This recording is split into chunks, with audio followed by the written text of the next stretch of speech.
Welcome back to Furious HOA Karens. The fence was not the problem. The HOA was.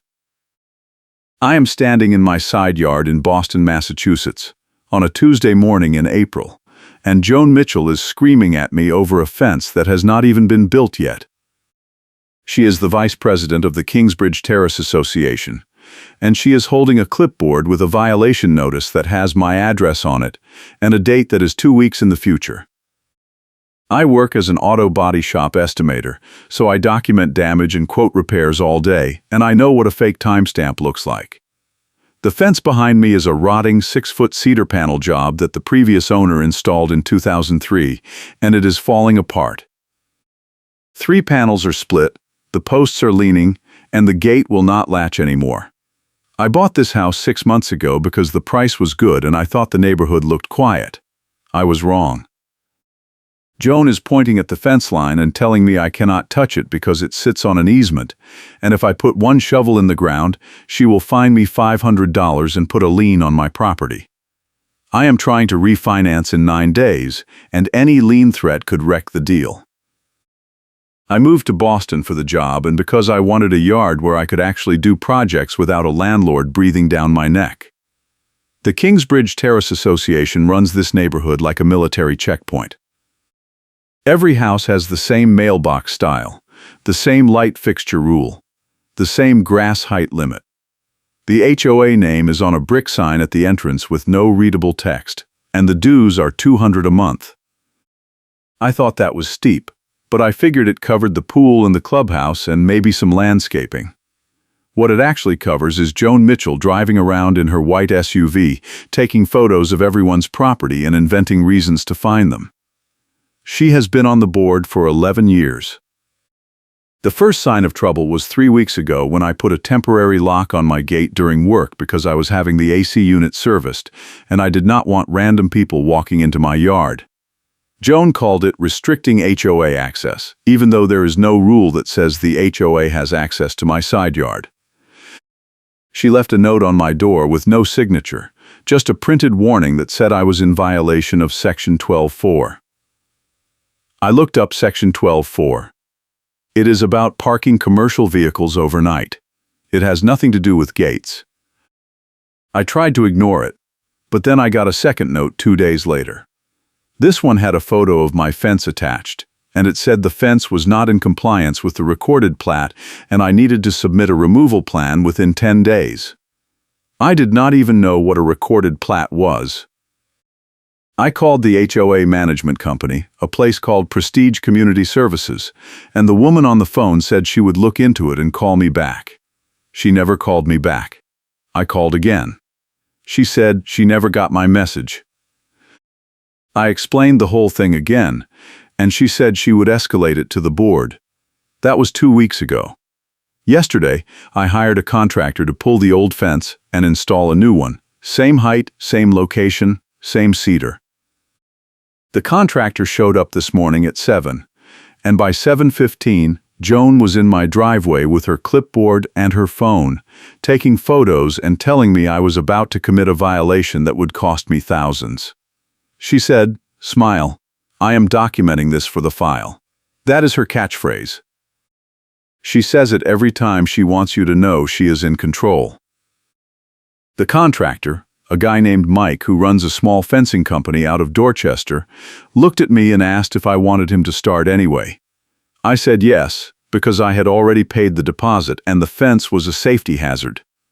Mike pulled out a post hole digger and started marking the line. Joan stepped closer and said, "I can make this a lien conversation in 1 email." I swallowed my anger, because I knew the moment to use it was coming. I told Mike to hold off for 1 hour while I made some calls. He nodded and said he would go grab coffee. Joan smiled, turned around and walked back to her SUV. She did not leave. She just sat there in the driver's seat with her phone out, probably texting the rest of the board. I went inside, grabbed my phone and called my real estate attorney, a woman named Sarah Chen who helped me close on the house. She picked up on the second ring, and I explained the situation. She asked if I had a copy of the survey. I said yes. She said, "Send it to me right now." and do not let them touch your property until I call you back." I pulled the survey out of my closing documents and scanned it with my phone. The survey showed the fence line exactly where it is now, and there was no easement notation anywhere on my lot. The only easement on the plat was a utility strip along the back edge of the neighborhood, 3 lots away from mine. I sent it to Sarah. 10 minutes later, she called me back and said, "There is no easement on your property. If they try to fine you, they are opening themselves up to a harassment claim." She told me to document everything, take photos, and if Joan left another notice, to photograph it with a timestamp. She also said to email the management company immediately and CC the HOA board with a formal dispute of the violation claim. I did exactly that. I typed up an email, attached the survey, and sent it to Prestige Community Services and every board member email I could find on the HOA website. I kept it professional. I explained that I had reviewed the recorded plat, there was no easement, and I was proceeding with the fence replacement. I hit send. Joan was still sitting in her SUV. I walked back outside with my coffee cup in hand like I had run outside fast, and I told Mike to start. He fired up the post hole digger. Joan got out of her SUV and marched over. She said, "You just made a very expensive mistake." I said, "I sent the survey to the management company." She said, "The survey does not matter, this is a compliance issue." I said, "Show me the rule." She flipped through her clipboard and pulled out a single sheet of paper with a highlighted section. It was a photocopy of a page from the CC&Rs, the neighborhood covenants. The highlighted part said something about maintaining clear access to common areas. I said, "This is not a common area, this is my side yard." She said, "The HOA has the right to inspect all exterior structures." I said, "That does not make it an easement." She said, "I am going to fine you $500 today, and another $500 every week until you stop." Then she walked back to her SUV, got in, and drove away. Mike kept working. He pulled the first post out of the ground, and the whole panel came with it because the wood was so rotted. He tossed it into his truck. I went back inside and checked my email. Nothing from the management company. I called Sarah again. She said, "If they fine you, do not pay it. Dispute it in writing immediately, and if they try to lien the property, we will file an injunction." That made me feel slightly better, but I still had a knot in my stomach, because my refinance closing was in 9 days, and the lender had already ordered the title search. If a lien showed up, even a bogus one, the whole deal could fall apart. I had locked in a rate that saved me $300 a month, and I needed that money. I could not afford to let Joan blow this up. By noon, Mike had pulled 3 posts and 4 panels. The new posts were sitting in his truck, ready to go in. I was standing in the yard taking photos of every step when my neighbor, a guy named Derek who lives 2 doors down, walked over. Derek is a software engineer who works from home, and he has had his own battles with the HOA over his driveway pavers. He said, "I saw Joan over here this morning. What did she want?" I told him the whole story. He laughed and said, "She tried the same thing with me last year. She said my pavers were not on the approved list, and she fined me $300. I fought it, and the management company lost my dispute packet twice and acted like it was my fault. Eventually, I just paid it because I did not have the energy. I said, I am not paying. He said, good, because she is full of it. He pulled out his phone and showed me a photo he had taken 2 months ago of Joan measuring someone's fence with a tape measure. He said, she walks around with that thing like she is a code enforcer. I asked if he would be willing to write a witness statement if this went to a hearing. He said yes, absolutely. That afternoon, I got an email from Prestige Community Services. It was from a woman named Linda, and it said, "We have received your dispute and forwarded it to the board for review. Please allow 10 to 15 business days for a response." I replied immediately and said, "I do not have 15 days, I have a refinance closing in 9 days, and if the HOA files a lien, it will kill the deal. I CC'd Sarah on the email. Linda did not reply. By 4 p.m., Mike had installed 2 new posts and was working on the third. The fence was starting to look solid. Joan drove by twice, slowing down each time to take photos through her windshield. I waved at her. She did not wave back. That night, I was sitting on my couch scrolling through my phone when I got a text from a number I did not recognize. It said, "This is Joan Mitchell. You need to stop work immediately, or I will have your contractor towed." I screenshotted the text and sent it to Sarah. She called me 10 seconds later and said, "Do not respond. She is trying to bait you into saying something she can use. Let me handle it." She sent Joan a reply from her law office email that said, "I represent the homeowner. Any further contact must go through me. If you attempt to tow the contractor, we will file for damages." Joan did not text me again that night. The next morning, Mike showed up at 7 again. He had 4 more panels to install. I was drinking coffee in the kitchen when I heard a truck engine outside. I looked out the window and saw a tow truck idling in front of my house. The driver was standing next to Mike's truck, taking photos of the license plate. I ran outside. The driver said he had been called by the HOA to remove an unauthorized commercial vehicle. I said, "This is a contracted job. He is allowed to be here." The driver shrugged and said, "I am just doing what I was told." I called Sarah. She told me to put the driver on the phone. I handed him my phone. He listened for about 30 seconds, then handed it back to me and said, "I am not touching it." He got in his tow truck and left.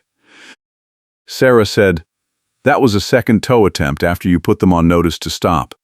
That is going in the demand letter." Mike finished the fence by noon. It looked perfect. 6 feet tall, level, stained cedar, new posts set in concrete. I took photos of every angle. I also took photos of the survey stakes that the original surveyor had placed, which were still in the ground and matched the fence line exactly. I sent everything to Sarah. She said, "Now we wait for them to make the next move." I said, "What if they find me anyway?" She said, "Then we have everything we need." That afternoon, I got an email from Prestige Community Services with an attached PDF. It was a violation notice dated today, accusing me of unpermitted construction and unauthorized fence installation. The fine was $500 due in 10 days. The notice also said that if I did not remove the fence, the HOA would remove it for me and bill me for the cost. I forwarded it to Sarah. She replied, "Do not pay. I am drafting a demand letter tonight." The next day, I got a second email from Linda at Prestige. It said, "We have reviewed your dispute and determined that the violation stands. The fence is not in compliance with the recorded plat, and the board has voted to uphold the fine." I looked at the email timestamp. It was sent at 9 a.m. The board meeting minutes from last night, which were posted on the HOA website, showed that the board had met at 7 p.m. and discussed my case. But the minutes said the vote was unanimous to uphold the fine, which meant Joan had convinced the entire board to side with her. I called Derek and asked if he knew anyone else on the board. He said, "Yeah, the president is a guy named Tom. He is pretty reasonable, but he is also terrified of Joan because she does all the paperwork and she knows every rule. If she tells him something is a violation, he just believes her." I decided to go to the next board meeting. It was scheduled for the following Tuesday, which was 4 days before my refinance closing.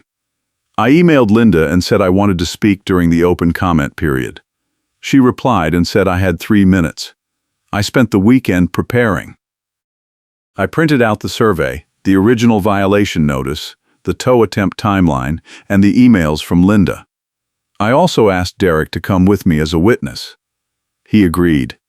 On Tuesday night, we drove to the clubhouse. The meeting was in a small room with a folding table and 8 chairs. Tom, the board president, was sitting at the head of the table. Joan was sitting next to him with her clipboard and her glove box envelope of certified slips. There were 3 other board members I did not recognize, and about a dozen homeowners in the audience. I signed in and waited for the open comment period. When my turn came, I stood up and walked to the front of the room. I said, "My name is on the agenda. I am here to dispute the violation notice I received for my fence. I installed a new fence on my property, in the same location as the old one, and the survey shows there is no easement." Joan interrupted and said, "The survey is irrelevant. This is about HOA access." I said, "There is no rule that requires HOA access to my side yard." She said, "Section 9.3 requires homeowners to maintain clear access to common areas." I said, "My side yard is not a common area." Tom looked uncomfortable. He said, "Joan, do we have documentation that shows an easement?" Joan pulled out a piece of paper and said, "Yes, right here." She handed it to Tom. I said, "Can I see that?" Tom passed it to me. It was a photocopy of a plat map, but it was not my lot. The parcel number was different. I said, "This is not my property." Joan said, "It is the same block." I said, "No, it is not. This parcel is 3 lots down." I pulled out my survey and held it up next to her map. The room went quiet. Tom looked at both documents and said, "Joan, this does not match." Joan said, "It is an easement issue, and the recorded plat disproves it." I said, "The recorded plat proves there is no easement on my lot." Tom said, "I think we need to table this until we can verify the documents." Joan stood up and said, "We already voted on this. The fine stands." Tom said, "Joan, if the survey shows no easement, we cannot enforce a rule that does not apply." Joan said, "I have been doing this for 11 years, and I know what the rules say." One of the other board members, a woman named Susan, said, "I think we should ask the HOA attorney to review this before we proceed." Joan glared at her. Tom said, "That is a good idea. I am going to refer this to our attorney, and we will revisit it at the next meeting." Joan said, "Fine, but the fine is still in effect until the attorney makes a ruling." I said, "I am not paying a fine for a violation that does not exist." Joan said, "Then I will put a lien on your property." Tom said, "Joan, we cannot do that without a vote." She said, "We already voted." He said, "We voted before we saw this survey. I think we need to revote." Joan looked around the table. Susan nodded. The other 2 board members nodded. Tom said, "All in favor of referring this to the attorney and suspending the fine pending review?" 4 hands went up. Joan did not raise her hand. Tom said, "Motion carries." Joan stood up, grabbed her clipboard and her envelope, and walked out of the room. After the meeting, Derek and I walked to the parking lot. He said that was insane. I have never seen anyone challenge Joan like that. I said, "She is going to come after me even harder now." He said, "Probably, but at least you have the board on your side." I said, "I have Tom and Susan, but Joan still has 2 other members who will do whatever she says." The next morning I got an email from Linda. It said, "The board has referred your case to the HOA attorney. We will contact you when we have a response." I forwarded it to Sarah. She said, "Good. That buys us time. But we are not waiting for them. I am sending the demand letter today." She sent me a draft.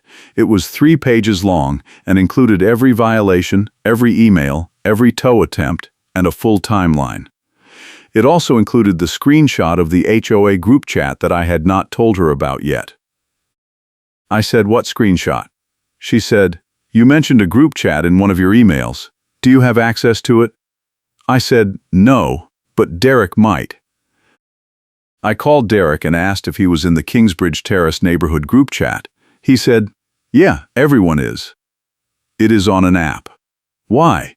I said, "Can you screenshot the conversation from the day Joan tried to find me?" He said, "Let me check." He called me back 5 minutes later and said, "Oh man, you need to see this." He sent me 3 screenshots. The first one was from Joan, posted the morning Mike started work. It said, "Homeowner at lot 42 is installing unpermitted fence. Need board support to issue immediate fine and stop work." The second screenshot was from Tom, who replied, "Do we have documentation of easement?" The third screenshot was from Joan, who replied, "Yes, I will pull it from records." But the timestamp on her reply was 2 hours after she had already shown me the fake plat map at my house. She had fabricated the easement claim before she even checked the records. I sent the screenshots to Sarah. She said, "This is perfect. This is proof of intent. I am attaching this to the demand letter and we are sending it today." Sarah sent the demand letter to Prestige Community Services, the HOA board, and the HOA attorney. It demanded an immediate retraction of the violation, removal of the fine, a written apology, and reimbursement of my legal fees. It also stated that if the HOA did not comply within 5 business days, we would file a formal complaint with the State Consumer Protection Office and pursue damages for harassment. I did not hear anything for 2 days. Then, on Thursday morning, 3 days before my closing, I got a call from a man who introduced himself as Richard, the HOA attorney. He said, "I have reviewed your case and I have advised the board to withdraw the violation and the fine."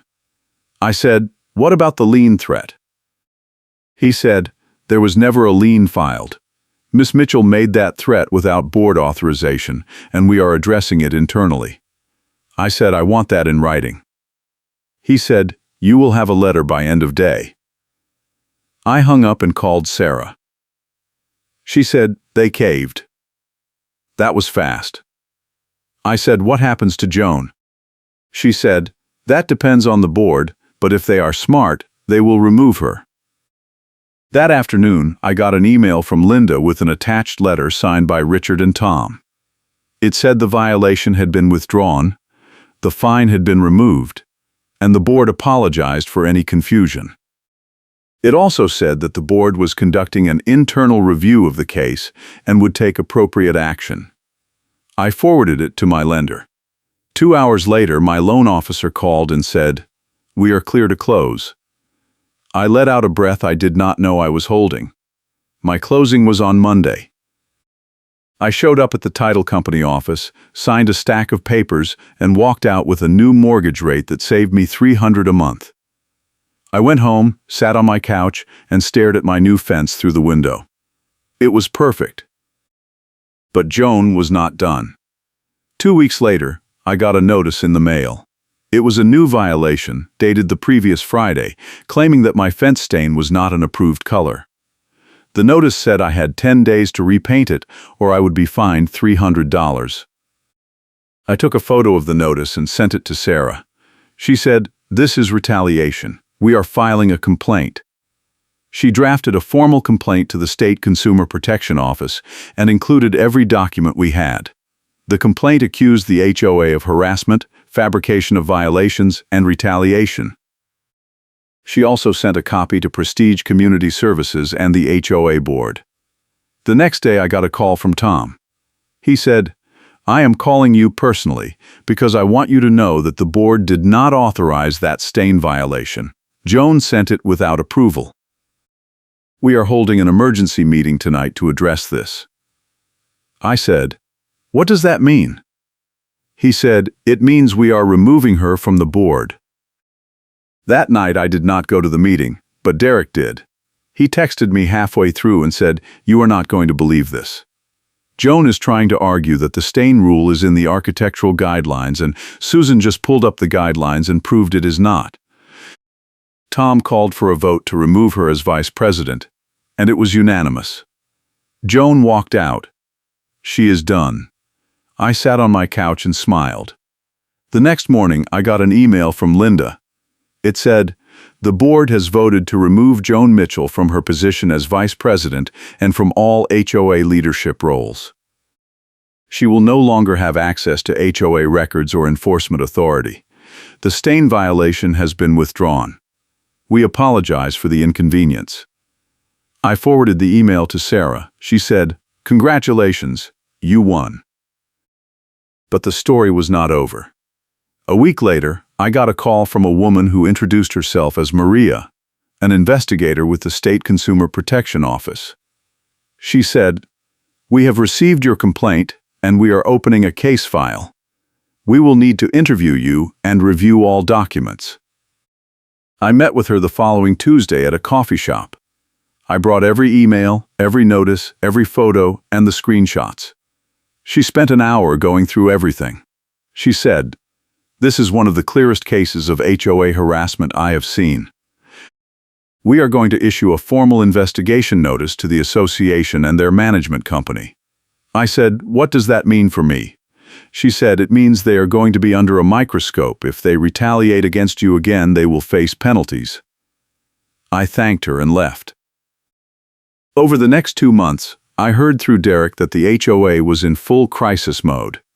The state investigation had triggered an audit of all recent violations, and it turned out that Joan had been issuing fines without board approval for years.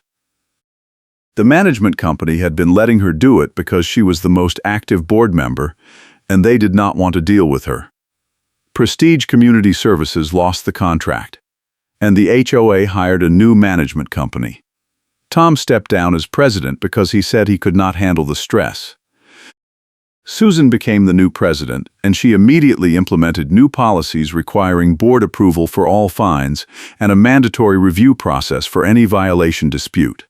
The HOA also sent me a check for $1,500 to cover my legal fees. I deposited it and bought Derek a case of beer.